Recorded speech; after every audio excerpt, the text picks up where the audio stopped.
Then kumukulo na siya. Butter. Yan. Tapos nandyan na. Lalagay nyo na tong diced tomato. Then salt.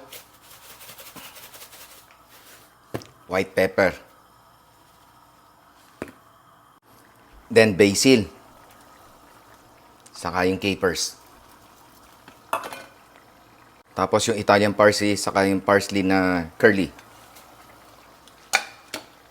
Para may crunchy ng konti, yung fresh na tomato.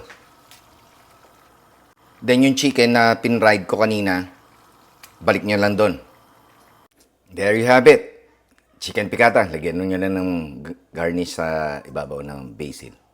Ayan na. Tapos parmesan cheese. Thank you. Bye.